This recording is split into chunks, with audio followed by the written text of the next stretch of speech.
Hi hello ಎಲ್ರಿಗೂ ನಮಸ್ಕಾರ. Welcome back to my channel. ನೀವು ನೋಡ್ತಿದ್ದೀರಾ Harshita Beeresh vlogs.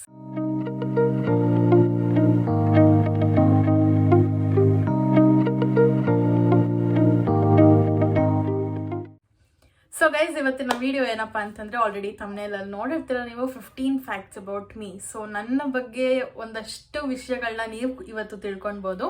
And I think ಕುತೂಹಲ ಆಗಿರುತ್ತೆ ಅಂತ ಅಂದ್ಬಿಟ್ಟು ನಿಮ್ಮೆಲ್ಲರಿಗೂ ನನ್ನ ಬಗ್ಗೆ ತಿಳ್ಕೊಳ್ಳೋದಕ್ಕೆ.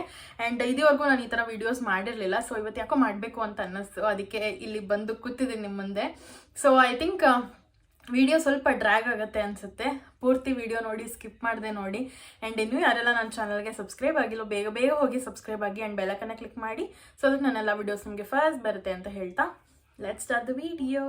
ಸೊ 15 ಫ್ಯಾಕ್ಟ್ಸ್ ಅಬೌಟ್ ಮೀ ಏನೇನಪ್ಪ ಅಂತಂದರೆ ಫಸ್ಟಿಂದ ಸ್ಟಾರ್ಟ್ ಮಾಡೋಣ. ಫಸ್ಟ್ ಬಂದು ಮೈ ನೇಮ್. ನನ್ನ ಹೆಸರು ಬಂದು ಹರ್ಷಿತಾ ಅಂತ ಅಂದ್ಬಿಟ್ಟು. ಹರ್ಷಿತಾ ಮೀನಿಂಗ್ ಏನಂತಂದರೆ ಖುಷಿಯಾಗಿರೋದು, ಯಾವಾಗಲೂ ಖುಷಿಯಾಗಿರೋದಂತ. ಬಟ್ ನಾನು ಅದ್ರ ಆಪೋಸಿಟ್ ಇದ್ದೀನಿ. ಯಾವಾಗಲೂ ಕೋಪ ಬರುತ್ತೆ, ಯಾವಾಗಲೂ ಒಂಥರ ಬೇಜಾರಲ್ಲಿ ಇರ್ತೀನಿ, ಯಾವಾಗಲೂ ಸಿಡುಕ್ಮುತಿ ಸಿದ್ದಮ್ಮ ಥರ ಇರ್ತೀನಿ, ಯಾವಾಗಲೂ ಹಾಗೇನೆ. ಆ್ಯಂಡ್ ಇನ್ನೊಂದೇನಂತಂದರೆ ನನಗೆ ನನ್ನ ಹೆಸರು ಇಷ್ಟ ಇಲ್ಲ. ಯಾಕಂತಂದರೆ ಹರ್ಷಿತಾ ಹರ್ಷಿತಾ ಹರ್ಷಿತಾ ಅಂತ ಎಷ್ಟು ಜನ ಇದ್ದಾರೆ, ಅಪ್ಪ ನನಗಂತೂ ಸಾಕಾಗ್ಬಿಟ್ಟಿದೆ ಆ ಹೆಸರಿಂದ. ಚೇಂಜ್ ಮಾಡೋ ಅಂತ ಅವಕಾಶ ಏನಾದರೂ ಸಿಕ್ಕಿದ್ರೆ ಇಮ್ಮಿಡಿಯೇಟಾಗಿ ಚೇಂಜ್ ಮಾಡಿಬಿಡ್ತೀನಿ. ಬಟ್ ಇವಾಗ ಸ್ವಲ್ಪ ಕಷ್ಟ ಅದು ಚೇಂಜ್ ಮಾಡೋದು. So yeah that is fact number 1. And fact number 2 ಏನಪ್ಪ ಅಂತಂದರೆ, ನಾನು ಸ್ಕೂಲ್ ಡೇಸಿಂದ ಅಥವಾ ಚಿಕ್ಕ ಹುಡುಗಿಯಿಂದ ಇಲ್ಲಿವರೆಗೂ ಎಲ್ಲರನ್ನೂ ಇಮಿಟೇಟ್ ಮಾಡ್ಕೊಂಡು ಬರ್ತಾಯಿದ್ದೀನಿ. ಅಂದರೆ ಸಿಕ್ಕಾಪಟ್ಟೆ ಇಮಿಟೇಟ್ ಮಾಡ್ತೀನಿ ನಾನಂತೂ. ಸೊ ಇವಾಗ ಒಬ್ಬರು ನಾನು ನೋಡ್ತೀನಿ ಅಂತಂದರೆ ಅವ್ರನ್ನ ಅಬ್ಸರ್ವ್ ಮಾಡ್ತೀನಿ ಒಂದು ಸ್ವಲ್ಪ ಹೊತ್ತು. ಅದಾದ್ಮೇಲೆ ಅವ್ರನ್ನ ಇಮಿಟೇಟ್ ಮಾಡೋಕ್ಕೆ ಸ್ಟಾರ್ಟ್ ಮಾಡ್ತೀನಿ ಆ ಥರ. ಸೊ ಹೆಂಗೆ ಅಂತಂದರೆ ನನ್ನ ಫ್ರೆಂಡ್ಸ್ ಆಗಿರ್ಬೋದು ಅಥವಾ ನನ್ನ ರಿಲೇಟಿವ್ಸು ಮಧ್ಯದಲ್ಲಿ ಕೂರಿಸ್ಕೊಂಡ್ಬಿಟ್ಟು ಅವ್ರನ್ನ ಇಮಿಟೇಟ್ ಮಾಡು, ಇವ್ರನ್ನ ಇಮಿಟೇಟ್ ಮಾಡು ಅಂತ ಮಾಡಿಸ್ತಾ ಇರ್ತಾರೆ. ಸೊ ಮುಂದೆ ಇನ್ಫ್ಯಾಕ್ಟ್ ಇನ್ ಕೇಸ್ ಏನಾದರೂ ಚಾನ್ಸ್ ಸಿಕ್ಕಿದ್ರೆ ನನಗೆ ಆ ವಿಡಿಯೋಸ್ ಹಾಕೋದಕ್ಕೆ ಖಂಡಿತವಾಗ್ಲೂ ಅದನ್ನು ಮಾಡಿ ಹಾಕ್ತೀನಿ. ನಾನು ತುಂಬ ಚೆನ್ನಾಗಿ ಇಮಿಟೇಟ್ ಮಾಡ್ತೀನಿ. ಆ್ಯಂಡ್ ಇದು ಬಂದಿರೋದು ನಮ್ಮ ಅಜ್ಜಿಯಿಂದ. ಅದು fact number 2. And next fact number 3 is, ನಾನು ಚಿಕ್ಕವಳಿದ್ದಾಗಿಂದನೂ ಯಾಕೆ ಅಂತ ಗೊತ್ತಿಲ್ಲ, ನಾನು ಹುಡುಗನ ಥರನೇ ಬೆಳೆದಿರೋದು, ಹುಡುಗನ ಥರನೇ ಮಾತಾಡೋದು, ಹುಡುಗನ ಥರನೇ ಇರೋದು, ಮತ್ತು ಹುಡುಗನ ಥರನೇ ಹೇರ್ ಕಟ್ಟು. ಆ್ಯಂಡ್ ನಾನು ಚಿಕ್ಕವಳಿರ್ಬೇಕಾದ್ರೆ ಕೂದಲು ಬಿಡ್ತಿರ್ಲಿಲ್ಲ ನನಗೆ, ಫುಲ್ ಬಾಯ್ ಕಟ್ಟು. 7th ಆಲ್ಮೋಸ್ಟ್ ನಾನು ಮೆಚೂರ್ಡ್ ಆಗೋವರೆಗೂ ಬಾಯ್ ಕಟ್ಟಲ್ಲೇ ಇರ್ತಿದ್ದು ನನ್ನ ಹೇರು. ಸೊ ಅವಾಗಿಂದನೂ ಒಂಥರ ಹುಡುಗನ ಥರನೇ ಬೆಳ್ಕೊಂಬಂದ್ಬಿಟ್ಟಿದ್ದೀನಿ. ನಡೆಯೋ ವಾಕಿಂಗ್ ಸ್ಟೈಲು ಅಷ್ಟೇ, ಕುತ್ಕೊಳ್ಳೋ ಸ್ಟೈಲು ಅಷ್ಟೇ, ಮತ್ತು ಮಾತಾಡೋದು ಮತ್ತು ನೋಡೋದು ಎಲ್ಲನೂ ನಾನು ಹುಡುಗನ ಥರನೇ ಮಾಡೋದು. ನನ್ನ ಫ್ರೆಂಡ್ಸ್ ಆ್ಯಕ್ಚುಲಿ ರೇಗಿಸ್ತಾರೆ, ಏನೇ ಹಿಂಗೆ ನೋಡ್ತೀಯ ನೀನು ಅಂತ ಅಂದ್ಬಿಟ್ಟು. ಇವನ್ ಬೀರಾಜ್ ಕೂಡ ಬೈತಿರ್ತಾರೆ, ನೆಟ್ಟಿಗೆ ನಡಿಯೇ ಹುಡುಗಿರ್ ಥರ ಇರೋದು ಕಲಿಯೇ ಅಂತ ಅಂದ್ಬಿಟ್ಟು. ಬಟ್ ಐ ಡೋಂಟ್ ನೋ, ನಾನು ಅವಾಗಿಂದನೂ ಅಷ್ಟೇ ಹುಡುಗನ ಥರನೇ ಇರೋದು, ಹುಡುಗನ ಥರನೇ ಎಲ್ಲ ಬಿಹೇವಿಯರ್ ಎಲ್ಲ ಹಾಗೇನೆ ಇರೋದು. ಆ್ಯಂಡ್ ಥಿಂಕಿಂಗು ಕೂಡ ನಾನು ಹುಡುಗನ ಥರನೇ ಇರೋದು. ಸುಮ್ಮನೆ ಹುಡುಗಿ ಥರ ಹುಟ್ಟಿದ್ದೀನಿ ಅಷ್ಟೇ ಹೊರತು ಮಿಕ್ಕಿದ್ದೆಲ್ಲ ಇರೋದು ಹುಡುಗನ ಕ್ವಾಲಿಟೀಸ್ ಏನೇ ನನ್ನಲ್ಲಿ. ಸೊ ಯಾ, ಇದು ನನ್ನ fact number 3. And next one fact number 4. Fact ಏನಪ್ಪ ಅಂತಂದರೆ, ಐ ಥಿಂಕ್ ತುಂಬ ಜನ ಮಮ್ಮಿ ಡ್ಯಾಡಿಗಳ ಜೊತೆ ಜಗಳ ಆಡ್ತೀವಿ ಏನದು. ಸೊ ಅವ್ರು ತಿರುಗಿಸಿ ಬೈದರೆ ಸೈಲೆಂಟ್ ಆಗಿಬಿಡ್ತಾರೆ ಎಲ್ಲರೂ. ಬಟ್ ನಂದು ಹೆಂಗೆ ಅಂತಂದರೆ, ನನ್ನ ಮಮ್ಮಿಗಿಂತ ಜಾಸ್ತಿ ನಮ್ಮ ಡ್ಯಾಡಿ ಜೊತೆನೇ ಜಗಳ ಆಡ್ತಿದ್ದಿದ್ದು. ಹೆಂಗೆ ಅಂತಂದರೆ, ನಾನು ಚಿಕ್ಕ ವಯಸ್ಸಿಂದ ಡ್ಯಾಡಿ ಜೊತೆನೇ ಅಟ್ಯಾಚ್ಡ್, ತುಂಬ ಅಟ್ಯಾಚ್ಡ್. ಅಂದರೆ ಮಮ್ಮಿನೂ ಅಟ್ಯಾಚ್ಡೇನೆ, ಬಟ್ ಮಮ್ಮಿ ಆಫೀಸ್ಗೆ ಹೋಗ್ಬಿಡ್ತಿದ್ರಲ್ಲ, ಸೊ ಡ್ಯಾಡಿನೇ ನೋಡ್ಕೊತಿದ್ರು, ಡ್ಯಾಡಿನೇ ಸ್ಕೂಲ್ಗೆಲ್ಲ ರೆಡಿ ಮಾಡ್ತಿದ್ರು, ಅವರೇ ಫುಲ್ ಎಲ್ಲ ನನಗೆ ರೆಡಿ ಮಾಡ್ತಿದ್ದಿದ್ದು ಅವರು. ಬಟ್ ಒಂದು ಲೆವೆಲ್ ಬರ್ತಾ ಬರ್ತಾ ಬರ್ತಾ ಅವ್ರ ಜೊತೆನೇ ಸಿಕ್ಕಾಪಟ್ಟೆ ಕಿತ್ತಾಡೋಕ್ಕೆ ಸ್ಟಾರ್ಟ್ ಮಾಡಿದೆ ನಾನು. ಹೆಂಗೆ ಅಂತಂದರೆ ಲಿಟ್ರಲಿ ಅವ್ರ ವಾಯ್ಸ್ ರೇಸ್ ಆಗ್ತಿದೆ ಅಂದರೆ ನಾನು ಅದಕ್ಕೂ ಮೇಲೆ ರೇಸ್ ಮಾಡಿ ಮಾತಾಡ್ತಿದ್ದೆ. ಇವಾಗ ಐ ಫೀಲ್ ಬ್ಯಾಡ್ ಬಿಕಾಸ್ ಅವರಿಂದ ಸ್ವಲ್ಪ ದೂರ ಇದ್ದೀನಲ್ಲ. ಸೊ ಇವಾಗ ಅದ್ರ ವ್ಯಾಲ್ಯೂ ಗೊತ್ತಾಗ್ತಿದೆ ನನಗೆ. ಸೊ ಯಾರು ಅದು ತಪ್ಪು ಮಾಡೋದಕ್ಕೆ ಹೋಗ್ಬಿಡಿ. So that was my fact number 4. And fact number 6, ಇದಂತೂ ವಿಚಿತ್ರ ಅಂತಲೇ ಹೇಳ್ಬೋದು. ಆ್ಯಕ್ಚುಲಿ ನಾನು 7 ಇಯರ್ಸ್ವರೆಗೂ ಸಿಂಗಲ್ ಚೈಲ್ಡಾಗೇ ಇದ್ದಿತ್ತು. ಸೊ ಹೆಂಗಿತ್ತು ಅಂತಂದರೆ, ನಾನೇ ಮಹಾರಾಣಿ ಥರ ನಮ್ಮ ಮನೆಯಲ್ಲಿ ಎಲ್ಲರೂ ಹಾಗೆ ಟ್ರೀಟ್ ಮಾಡ್ತಿದ್ದಿದ್ದು. ಆ್ಯಂಡ್ ದೊಡ್ಡ ಮೊಮ್ಮಗಳು ಅಂದರೆ ನಮ್ಮ ಮಮ್ಮಿ ಫ್ಯಾಮಿಲಿನಲ್ಲಿ ದೊಡ್ಡ ಮೊಮ್ಮಗಳು ನಾನೇ. ಸೊ ನಾನು ಅಜ್ಜಿ ಮನೆಯಲ್ಲೇ ಇದ್ದಿದ್ದರಿಂದ, ಅದೇ ಮಮ್ಮಿಯವರ ಮಮ್ಮಿ ಮನೇಲಿ ಇದ್ದಿದ್ದರಿಂದ ಅಲ್ಲಿ ನಾನೇ ದೊಡ್ಡ ಮೊಮ್ಮಗಳು, ಯಾರಿಗೂ ಮಕ್ಕಳಾಗಿರಲಿಲ್ಲ. ಸೊ ನಾನೇ ಫುಲ್ ರಾಜ್ಯಭಾರ ಮಾಡ್ತಾ ಇದ್ದೆ ಅಂತ ಹೇಳ್ಬೋದು. ಸೊ ನನಗೆ ಒಂದು ಥಾಟ್ ಏನು ಬಂದಿರಲಿಲ್ಲ, ಏನದು ನನಗೊಂದು ಸಿಬ್ಲಿಂಗ್ ಬೇಕು ಅಥವಾ ತಂಗಿನೋ ತಮ್ಮನೋ ಬೇಕು. ನನಗೆ ಆ ಮೈಂಡ್ ಸೆಟ್ಟೇ ಬಂದಿರಲಿಲ್ಲ ಹೇಳ್ಬೇಕಂತಂದರೆ. ಸಡನ್ನಾಗಿ ಒಂದಿನ ಬಂದ್ಬಿಟ್ಟು ಯಾರೋ ಒಬ್ರು ಹೇಳ್ತಾರೆ ನಿನಗೆ ತಂಗಿ ಪಾಪು ಹುಟ್ಟಿದೆ ಅಂತ ಅಂದ್ಬಿಟ್ಟು. ನನಗೆ ಗೊತ್ತೇ ಇಲ್ಲ ಏನು ನಡೀತಾ ಇದೆ ಅಂತ. ನಾನು ಇದ್ಕೊಂಡು ನಂಗೆ ಯಾವ ತಂಗಿ ಪಾಪುನು ಬೇಡ, ಏನೂ ಬೇಡ, ಹೋಗಿ ಅಂತ ಅಂದ್ಬಿಟ್ಟು ಅವ್ರಿಗೆ ಬೈದ್ಬಿಟ್ಟೆ. ಆ್ಯಂಡ್ ವಿನುತಾ ಹುಟ್ಟಿದ್ದು 10 days ಆದಮೇಲೆ ಅವಳನ್ನ ನೋಡೋಕೆ ಹೋಗಿದ್ದೀನಿ. ಬಿಕಾಸ್ ನನಗೆ ಮಕ್ಕಳು ಇಷ್ಟನೇ ಇರಲಿಲ್ಲ. ಅದರಲ್ಲೂ ನನ್ನ ಜೊತೆ ಕಾಂಪಿಟೇಟರ್ ಆಗಿ ಇನ್ನೊಂದು ಬರುತ್ತೆ ಅಂತಂದರೆ ನನಗೆ ಇಷ್ಟನೇ ಇರಲಿಲ್ಲ. ಆ್ಯಂಡ್ ಆ ಏಜಲ್ಲಿ ನನಗೆ ಗೊತ್ತೂ ಇರಲಿಲ್ಲ ಈ ಥರ ಎಲ್ಲ ಮಗು ಆಗುತ್ತೆ, ಮಗು ಇರುತ್ತೆ ಹೊಟ್ಟೆ ಒಳಗೆ ಅಂತ. ಬಿಕಾಸ್ ನಮ್ಮ ಮಮ್ಮಿ ಏನೂ ಹೇಳ್ತಿರ್ಲಿಲ್ಲ, ನಾನು ಇನ್ನೂ ಚಿಕ್ಕವಳಲ್ವಾ. ನಾನು ನೋಡಿರೋ ಪ್ರಕಾರ ಹೊಟ್ಟೆ ಒಳಗೆ ಪಾಪು ಇದೆ, ಅದಿದೆ, ಇದಿದೆ ಅಂತ ಇವಾಗೆಲ್ಲ ಹೇಳ್ತಾರೆ. ಬಟ್ ನಮ್ಮ ಮಮ್ಮಿ ಅವಾಗೆಲ್ಲ ಆ ಥರ ಎಲ್ಲ ಏನೂ ಹೇಳ್ತಿರ್ಲಿಲ್ಲ. ಸೊ ನನಗೆ ಗೊತ್ತಿಲ್ಲ ಏನಾಗುತ್ತೆ ಏನು ಅಂತ. ಬಟ್ ನಾನು ಸಿಕ್ಕಾಪಟ್ಟೆ ಏಟ್ ಮಾಡ್ತಿದ್ದೆ ವಿನುತನ್ನ, ಪಾಪ ಅನ್ಸುತ್ತೆ ಇವಾಗ ನೆನೆಸ್ಕೊಂಡ್ರೆ. ಬಟ್ ಏನಂತಂದರೆ ಅವಳು ಬಂದಿರೋದು ನನಗೆ ಒಂಥರ ಲೋನ್ಲಿನೆಸ್ನೇ ಲೋನ್ಲಿನೆಸ್ ಇಲ್ಲದೆ ಇರೋ ಥರ ಆಯಿತು ನನಗೆ. ಅಂದರೆ ಒಂದು ಪಾರ್ಟ್ನರ್ ಸಿಕ್ದಂಗೆ. ಏನೇ ಇದ್ರೂ ನಾನು ಅವಳ ಹತ್ರನೇ ಹೇಳ್ತೀನಿ, ಅವಳು ಅಷ್ಟೇ ನನ್ನ ಹತ್ರನೇ ಹೇಳ್ಕೊತಾಳೆ. ಏಜ್ ಗ್ಯಾಪ್ ತುಂಬ ಇದ್ರೂ ನನಗೆ ಅವಳು ಒಂದು ಮಗು ಥರನೇ. ಸೊ ನನಗೆ ಇವಾಗ ಅಂತ ಹೇಳಲ್ಲ, ಆಮೇಲೆ ಸ್ವಲ್ಪ ಬುದ್ಧಿ ಬಂದಮೇಲೆ ನನಗೆ ಓಕೆ ನನ್ನ ತಂಗಿ ಅವಳ ಪ್ರೊಟೆಕ್ಟ್ ಮಾಡಬೇಕು. ಅವಳ ಮುಂದೆ ನಾನು ತೋರಿಸ್ಕೊಳ್ಳಲ್ಲ ಪ್ರೀತಿನ, ಬಟ್ ಇದ್ದೇ ಇರುತ್ತೆ ಮನಸ್ಸಲ್ಲಿ. ಸೊ ಅದೊಂದು ಫ್ಯಾಕ್ಟ್. ನನಗೆ ವಿನುತಾ ಹುಟ್ಟಿದ್ದು ನಂಗೆ ಇಷ್ಟನೇ ಇರಲಿಲ್ಲ. ಸೊ ಅದೊಂದು fact number 4. So fact number 5 ಏನಂತ ಅಂದರೆ, ನನಗೆ ಸಿಕ್ಕಾಪಟ್ಟೆ ಸಿಟ್ಟು. ಏನಾನ ಒಂದು ಮಾತಂದ್ರು ಅಥವಾ ಏನೋ ಒಂದು ಮಿಸ್ಟೇಕ್ ಮಾಡಿದ್ರು ಅಥವಾ ಏನೋ ಒಂಥರ ಮುಖ ಮಾಡ್ಕೊಂಡ್ರು ಅಂದ್ರೆ ನಂಗೆ ಸಿಟ್ಟು ನೆತ್ತಿಗೇರ್ಬಿಡುತ್ತೆ. ಹೆಂಗೆಲ್ಲ ಹೇಳ್ತೀನೋ ಗೊತ್ತಿಲ್ಲ. ಬಟ್ ನಾನು ಮದುವೆ ಆಗಿ ಬಂದ ಮೇಲೆ ನನ್ನ ಕೋಪ ಎಲ್ಲ ಕಂಟ್ರೋಲ್ ಆಗಿದೆ. ಕಂಟ್ರೋಲ್ಡ್ ಇನ್ ದ ಸೆನ್ಸ್ ಈ ಮನೆಯಲ್ಲಿ ಮಾತ್ರ ನನ್ನ ಕೋಪ ಕಂಟ್ರೋಲ್ ಆಗಿದೆ. ಈ ಮನೆಯಲ್ಲಿ ಒಬ್ಬರ ಹತ್ರನೇ ನಾನು ಕೋಪ ತೋರಿಸೋದು, ಅದು ಬಂದು ನಮ್ಮ ಬೀರೇಶ್ ಅವ್ರ ಹತ್ರನೇ. ಸೊ ನನಗೆ ಹ್ಯಾಂಗರ್ ಇಶ್ಯೂಸ್ ತುಂಬಾ ಇದೆ.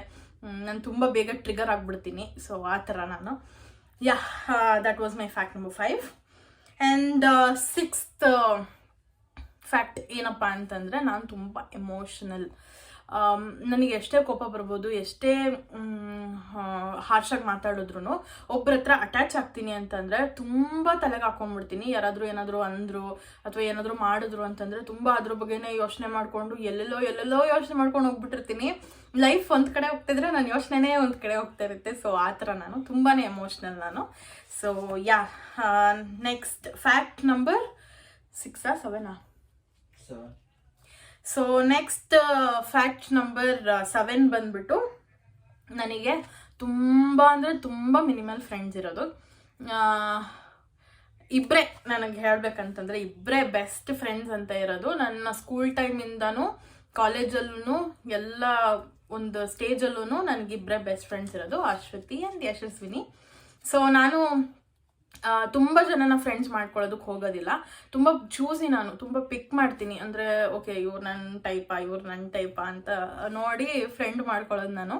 ಸೊ ಅವರಿಬ್ಬರು ನನಗೆ ತುಂಬ ಹತ್ತಿರದ ಫ್ರೆಂಡ್ಸ್ ಅಂತ ಹೇಳ್ಬೋದು. ಸೊ ನಾನು ತುಂಬ ಮಿನಿಮಲಾಗಿ ಫ್ರೆಂಡ್ ಮಾಡ್ಕೊತೀನಿ. ಆ್ಯಂಡ್ ಅದನ್ನು ಲೈಫ್ ಟೈಮ್ ಇಟ್ಕೊಳ್ಳೋದಕ್ಕೆ ಇಷ್ಟಪಡ್ತೀನಿ.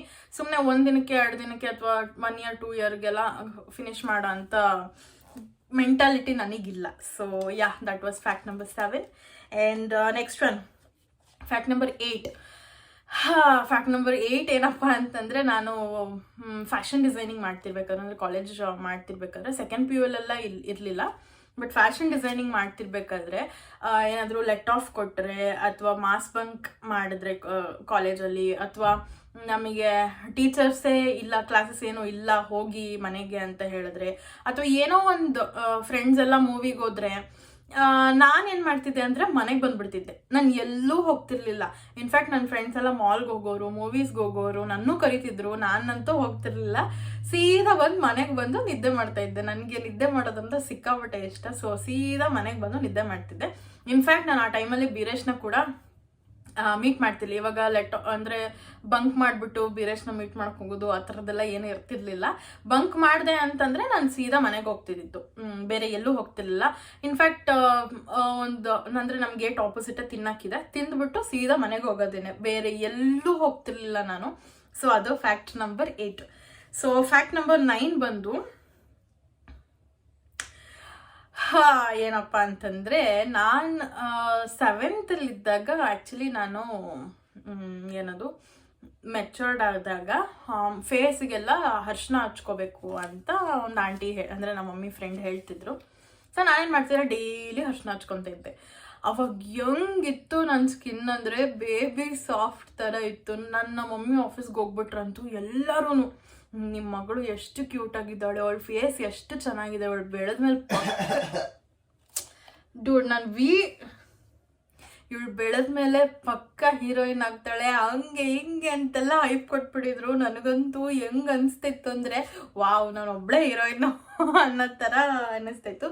ಲಿಟ್ರಲಿ ಓದೋರು ಎಲ್ಲರೂ ಅದೇ ಹೇಳ್ತಿದ್ದು, ನಿಮ್ಮ ಮಗಳು ಫೇಸ್ ಎಷ್ಟು ಚೆನ್ನಾಗಿದೆ, ಏನು ಹಚ್ತೀರಾ, ಏನು ವಯಸ್ಸು, ಏನು ಎತ್ತ ಬರೀ ಇದೆ. ಬಟ್ ಅವಾಗ ನಾನು 7th ಇದ್ರೂ 10th ಹುಡುಗಿ ಥರ ಕಾಣ್ತಿದ್ದೆ. ಸ್ವಲ್ಪ ಮೆಚುರಿಟಿ ಜಾಸ್ತಿನೇ ಇತ್ತು ಹೇಳ್ಬೇಕಂತಂದರೆ.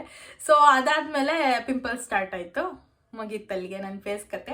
ಇವಾಗ ಪರವಾಗಿಲ್ಲ ಒಂಚೂರು. ಸೊ ಫ್ಯಾಕ್ಟ್ ನಂಬರ್ 9 ಅದೇನೆ, ನಾನು ತುಂಬ ಬ್ಯೂಟಿಫುಲ್ ಆಗಿದ್ದೆ 7th ಸ್ಟ್ಯಾಂಡರ್ಡಲ್ಲಿ. ತುಂಬ ಕ್ಲಿಯರ್ ಸ್ಕಿನ್ ಇತ್ತು, ಕ್ಲಿಯರ್ ಆಗಿತ್ತು ಸ್ಕಿನ್ನು. ಆ್ಯಂಡ್ ಎಲ್ಲರೂ ಹೀರೋಯಿನ್ ಆಗ್ತೀಯಾ ಅಂತ ಹೇಳ್ತಿದ್ರು. ಓಕೆನಾ?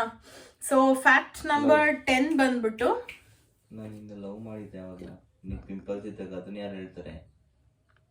ಸುಮ್ಮನೆ ಹೇಳ್ದೋಡು, ನಾನು ನನ್ನ ಫ್ಯಾಕ್ಟ್ಸ್ ಹೇಳ್ತಿರೋದು ನಿಂದಲ್ಲ. ಓಕೆ, ಫ್ಯಾಕ್ಟ್ ನಂಬರ್ 10 ಆಯಿತು. ಎಷ್ಟನೇ ಡೋಡ್? 1 2 3 4 5 6 7 8 9 10 11 12 13.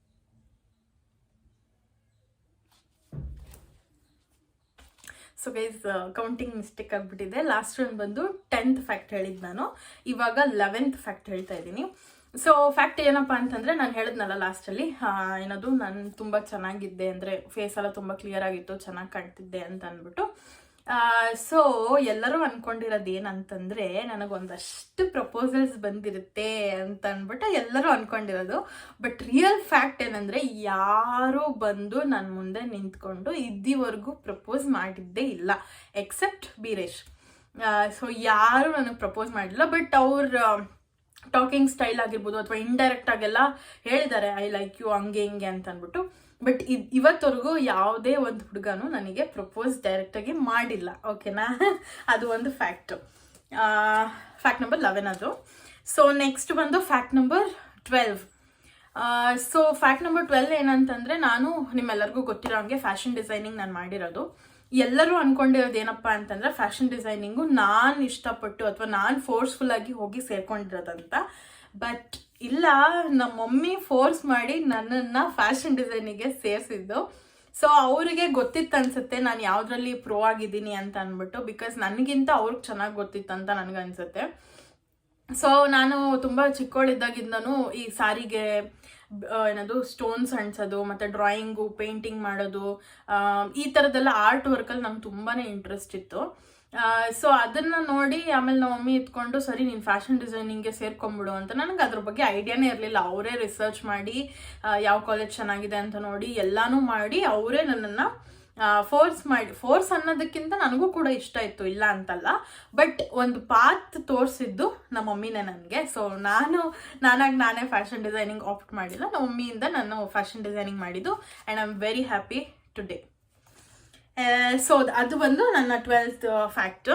ನನ್ನ 13th ಫ್ಯಾಕ್ಟ್ ಬಂದು, ಆ್ಯಕ್ಚುಲಿ ಇವಾಗೆಲ್ಲ ನೀವು ನೋಡ್ತಿದ್ದೀರಾ ಬೀರೇಶ್ನ ಎಷ್ಟು ಇಷ್ಟಪಡ್ತಿದ್ದೀನಿ ಅಥವಾ ಎಷ್ಟು ಪೊಸೆಸಿವ್ ಆಗಿದ್ದೀನಿ ಅವ್ರ ಮೇಲೆ ಅಂತ ಅಂದ್ಬಿಟ್ಟು. ಬಟ್ ರಿಯಲ್ ಫ್ಯಾಕ್ಟ್ ಏನಂತಂದರೆ, back then I use to hate him to the core. ಅಂದರೆ ಅವ್ನು ಬರ್ತಾನೆ ಅಂತಂದರೆ ನಿಮ್ಗೆ ಗೊತ್ತಿರುತ್ತೆ ಅವ್ನ ರಿಲೇಟಿವ್ ಅಂತ. ಅವ್ನು ಅಲ್ಲಿಗೆ ಬರ್ತಾನೆ ಅಂತಂದರೆ ನನಗೆ ಮೈಯೆಲ್ಲ ಉರಿತಾ ಇತ್ತು. ಸಿಕ್ಕಾಬಟ್ಟೆ ಹೊಡಿಯೋನು, ನನಗೆ ಹೊಡೆದ್ಬಿಟ್ಟು ಓಡೋಗ್ಬಿಡೋದು, ಆ ಥರ ಆಗ್ತಿತ್ತು. So I just hated him to the core. ನನಗೆ ಅವ್ನು ಇಷ್ಟನೇ ಇರಲಿಲ್ಲ. ಬಟ್ ಅದಾದಮೇಲೆ ಹೆಂಗೆ ಲವ್ ಆಯಿತು ಅನ್ನೋದೇ ನಂಗೆ ಗೊತ್ತಿಲ್ಲ. So this is the fact number 13. So fact number 14 ಬಂದು ಏನಂತಂದರೆ, ನನ್ನ ಹೇರ್ ಇದೆಲ್ಲ, ಹೇರ್ ಬಗ್ಗೆ ತುಂಬ ಜನ ಎನ್ಕ್ವೈರಿ ಮಾಡ್ತಾರೆ. ಏನಂದರೆ, ನೀವು ಸ್ಟ್ರೈಟ್ನಿಂಗ್ ಮಾಡಿಸಿದ್ದೀರಾ, ನೀವು ಸ್ಮೂತ್ನಿಂಗ್ ಮಾಡಿಸಿದ್ದೀರಾ, ಅಥವಾ ಏನಾದರೂ ಹೇರ್ ಕೇರ್ ಮಾಡ್ತಿದ್ದೀರಾ, ಅಥವಾ ಏನಾದರೂ ವಾಶ್ ಮಾಡಿಸ್ತಿದ್ದೀರಾ ನಿಮ್ಮ ಹೇರ್ನ, ಕಲರ್ ಮಾಡಿಸಿದ್ದೀರಾ ಅಂತೆಲ್ಲ ಕೇಳ್ತಿರ್ತಾರೆ. ಬಟ್ ಇವತ್ತಿನವರೆಗೂ ನನ್ನ ಕೂದಲಿಗೆ ಯಾವುದೇ ರೀತಿಯಾದ ಕಲರ್ ಆಗಿರ್ಬೋದು, ಸ್ಟ್ರೈಟ್ನಿಂಗ್ ಆಗಿರ್ಬೋದು, ಅಥವಾ ಬೇರೆ ಯಾವುದೇ ಟ್ರೀಟ್ಮೆಂಟ್ ಆಗಿರ್ಬೋದು ಹೇರ್ ವಿಷಯವಾಗಿ ನಾನು ಯಾವುದೂ ಮಾಡಿಸಿಲ್ಲ. ಯಾಕಂದರೆ ನನ್ನ ಹೇರ್ ತುಂಬ ಸಿಲ್ಕಿ, ತುಂಬ ಸ್ಮೂತ್, ತುಂಬ ಸಾಫ್ಟ್ ಆ್ಯಂಡ್ ತುಂಬ ತಿನ್ನಾಗಿ ಕೂಡ ಇದೆ. ಬಟ್ ಎಲ್ಲ ಹುಡುಗಿರ್ಗೂ ಏನಂದರೆ ಸ್ಟ್ರೇಟ್ ಇರಬೇಕು. ನನಗೆ ಸ್ಟ್ರೇಟ್ ಇದೆ, ಸ್ಮೂತ್ ಆಗಿದೆ, ಸಿಲ್ಕಿ ಆಗಿದೆ, ತುಂಬ ಶೈನಿಂಗ್ ಆಗಿರುತ್ತೆ. ಸೊ ಅದಕ್ಕೆ ತುಂಬ ಜನ ಹುಡುಗಿರು ಬಂದು ಕೇಳ್ತಾರೆ, ನೀವು ಸ್ಮೂತಿಂಗ್ ಮಾಡಿಸಿದ್ದೀರಾ, ನೀವು ಸ್ಟ್ರೈಟ್ನಿಂಗ್ ಮಾಡಿಸಿದ್ದೀರಾ ಅಂತ ಅಂದ್ಬಿಟ್ಟು. ಬಟ್ ಇವತ್ತಿನವರೆಗೂ ನಾನು ಅದು ಯಾವುದೂ ಮಾಡಿಸಿಲ್ಲ. ಆ್ಯಂಡ್ ಮುಂದಕ್ಕೆ ಮಾಡಿಸ್ತೀನೋ ಇಲ್ಲೋ ನಂಗೆ ಗೊತ್ತಿಲ್ಲ. ಮೇ ಬಿ ಮಾಡಿಸ್ಬೋದು, ಅಂದರೆ ಸ್ಟ್ರೈಟ್ನಿಂಗ್ ಮಾಡಿಸಲ್ಲ, ಕಲರಿಂಗ್ ಮಾಡಿಸ್ಬೋದು. ಸೊ ಸ್ಟೇಟ್ ಯೂನ್ಡ್, ಗೊತ್ತಿಲ್ಲ. So that was my 14th fact. And 15th and most important fact ಏನಪ್ಪ ಅಂದರೆ, ನೀವೆಲ್ಲರೂ ಇವಾಗ ಬೈಕೊಂತೀರ ನನ್ನನ್ನು ಅದನ್ನು ನಾನು ಹೇಳಿದ್ರೆ. ಬಟ್ ನನಗೆ ಒಂಥರ ನಾಚಿಕೆ ಆಗುತ್ತೆ. But I am trying. ಏನಪ್ಪ ಅದು ಅಂತಂದರೆ, ನನಗೆ ಕನ್ನಡ ಓದೋಕ್ಕಾಗಲಿ ಬರೆಯೋದಕ್ಕಾಗಲಿ ಬರೋದಿಲ್ಲ. I am very sorry for that. ಯಾಕೆ ಅಂತಂದರೆ, ನಾನು LKG UKG ಫಸ್ಟ್ ಸ್ಟ್ಯಾಂಡರ್ಡ್ ಇದ್ದಾಗ ಕನ್ನಡ ಅಂದರೆ ಆಕ್ಸ್ಫರ್ಡ್ ಸ್ಕೂಲ್ ಇದೆ ಅಲ್ವಾ, ಅಂದರೆ JP ನಗರಲ್ಲಿ ಆಕ್ಸ್ಫರ್ಡ್ ಸ್ಕೂಲ್ ಇದೆ. ಸೊ ಅಲ್ಲಿ ನಾನು ಓದಿದ್ದು, ಅಲ್ಲಿ ಕನ್ನಡ ಇತ್ತು. ನಾನು ಕನ್ನಡದಲ್ಲಿ ಇಡೀ ಕ್ಲಾಸ್ಗೆ ಫಸ್ಟ್ ಬಂದಿದ್ದೆ. ಇನ್ಫ್ಯಾಕ್ಟ್ ಅವಾಗ ಓದೋದ್ರಲ್ಲಿ ತುಂಬ ಚೆನ್ನಾಗಿದ್ದೆ. ಅದಾದಮೇಲೆ ನಮ್ಮ ಮಮ್ಮಿ ಹತ್ತಿರ ಆಗುತ್ತೆ ಅಂದ್ಬಿಟ್ಟು KVಗೆ ಸೇರಿಸಿದ್ರು. ಸೊ KVನಲ್ಲಿ ಏನಂತಂದರೆ ಕನ್ನಡ ಇಲ್ಲ ಅಲ್ಲಿ. ಸೊ ಫಸ್ಟ್ ಲ್ಯಾಂಗ್ವೇಜ್ ಬಂದೇನೆ ಹಿಂದಿ. ಸೊ ಏನಾಯ್ತು ಅಂದರೆ, ನನಗೆ ಕನ್ನಡ ಫುಲ್ ಟೋಟಲಾಗಿ ವಾಶ್ಔಟ್ ಆಯಿತು ನನ್ನ ಬ್ರೈನಿಂದ. ಸೆಕೆಂಡ್ ಸ್ಟ್ಯಾಂಡರ್ಡಿಗೆ ಸೇರಿಸಿದ್ದು. ಆ್ಯಂಡ್ ಅದೇ ಟೈಮ್ಗೆ ವಿನೂತನೂ ಕೂಡ ಹುಟ್ಟಿದ್ದು. ಸೊ ಮಮ್ಮಿ ಡ್ಯಾಡಿ ಎಲ್ಲರ ಕೇರು ಅವಳ ಮೇಲಿತ್ತು. ನಂದು ಬರೀ ಸ್ಕೂಲ್ಗೆ ಹೋಗೋದು ಬರೋದು, ಹೋಗಿ ಬರೋ ಅಷ್ಟೊತ್ತಿಗೆ ನಾನು ತುಂಬ ಟಯರ್ಡ್ ಆಗಿಬಿಡ್ತಿದ್ದೆ. ಹೋಗೋಕ್ಕೆ 2 hours, ಬರೋದಕ್ಕೆ 2 hours. ನಾವಿದ್ದಿದ್ದು JP ನಗರಲ್ಲಿ. ಸೊ ಆ ಒಂದು ಗ್ಯಾಪಲ್ಲಿ ನನಗೆ ಕನ್ನಡನೇ ಮರ್ತೋಯ್ತು. ಇವತ್ತವರೆಗೂ ನನಗೆ ಕನ್ನಡ ಸ್ವಲ್ಪ ಜೋಡಿಸ್ಕೊಂಡು ಓದ್ತೀನಿ ಹೊರತು ಕಂಟಿನ್ಯೂಸ್ ಆಗಿ ಓದೋಕ್ಕಾಗಲಿ ಅಥವಾ ನನಗೆ ಬರೆಯೋಕ್ಕಂತೂ ಇದ್ದಿದ್ದು ಬರೋದಿಲ್ಲ. ಓದೋದಕ್ಕೆ ಸ್ವಲ್ಪ ಜೋಡಿಸ್ಕೊಂಡು ಓದ್ತೀನಿ. ಸೊ ಅದು ಬಂದು ನನ್ನ ಫ್ಯಾಕ್ಟ್ ನಂಬರ್ 15. ಸೊ ಇನ್ನು ಮುಂದೆ ನಾನು ಕಲಿಬೇಕು ಅಂತ ಅಂದ್ಕೊಂಡಿದ್ದೀನಿ. ಇಲ್ಲ, ಕಲಿಬೇಕು ಅಂತ ಅಂದ್ಕೊಂಡಿದ್ದೀನಲ್ಲ, ಕಲಿತೀನಿ ಕೂಡ. ಸೊ ಇದಿಷ್ಟು ಆಗಿತ್ತು ನನ್ನ ಫ್ಯಾಕ್ಟ್ಸ್. ಇನ್ನೂ ಏನಾದರೂ ನನ್ನ ಬಗ್ಗೆ ತಿಳ್ಕೊಳ್ಳೋದಕ್ಕೆ ಇಂಟ್ರೆಸ್ಟೆಡ್ ಇದ್ದೀರಾ ಅಂತಂದರೆ, ನನ್ನ ಇನ್ಸ್ಟಾಗ್ರಾಮ್ ಪೇಜಲ್ಲಿ ಹೋಗಿ ನನಗೆ DM ಮಾಡಿ ನಿಮ್ಮ ಕ್ವೆಶನ್ಸ್ನ. ಸೊ ನೀವು ಏನೇ ಕ್ವೆಶನ್ಸ್ DM ಮಾಡಿದ್ರು ನಾನು ಬಂದು ಯೂಟ್ಯೂಬಲ್ಲಿ ಆನ್ಸರ್ ಮಾಡ್ತೀನಿ ನಿಮ್ಮೆಲ್ಲರಿಗೂ. ಸೊ ಐ ಹೋಪ್ ನಿಮ್ಮೆಲ್ಲರಿಗೂ ಈ ವಿಡಿಯೋ ಇಷ್ಟ ಆಗಿದೆ ಅಂತ, ಸ್ವಲ್ಪನಾದರೂ ನನ್ನ ಬಗ್ಗೆ ತಿಳ್ಕೊಳ್ಳೋದಕ್ಕೆ ಸಿಕ್ತು ನಿಮ್ಮೆಲ್ಲರಿಗೂ ಅಂತ ಅನ್ಕೊತೀನಿ. ಆ್ಯಕ್ಚುಲಿ ಇನ್ನೂ ತುಂಬ ಇದೆ ಫ್ಯಾಕ್ಟ್ಸು, ಬಟ್ ಅದರಲ್ಲಿ ಚೂಸ್ ಮಾಡಿ ನಾನು ಸ್ವಲ್ಪ ಮಾತ್ರ ತಗೊಂಡು ಹಾಕಿದ್ದೀನಿ ಇಲ್ಲಿ. ಇನ್ನೂ ತುಂಬ ಇದೆ ಫ್ಯಾಕ್ಟ್ಸು. ಸೊ ಐ ಹೋಪ್ ನಿಮ್ಮೆಲ್ಲರಿಗೂ ಈ ವಿಡಿಯೋ ಇಷ್ಟ ಆಗಿದೆ ಅಂತ. ಇಷ್ಟ ಆಗಿದೆ ಲೈಕ್ ಮಾಡಿ, ಶೇರ್ ಮಾಡಿ, ಕಮೆಂಟ್ ಮಾಡಿ, ಆ್ಯಂಡ್ ಸಬ್ಸ್ಕ್ರೈಬ್ ಮಾಡ್ಕೊಳ್ಳಿ, ಬೆಲ್ಲೈಕನ್ನ ಕ್ಲಿಕ್ ಮಾಡಿ, ಸೊ ದಟ್ ನನ್ನೆಲ್ಲ ವಿಡಿಯೋಸ್ ನಿಮಗೆ ಫಸ್ಟ್ ಬರುತ್ತೆ ಅಂತ ಹೇಳ್ತಾ, thank you so much for watching. Bye.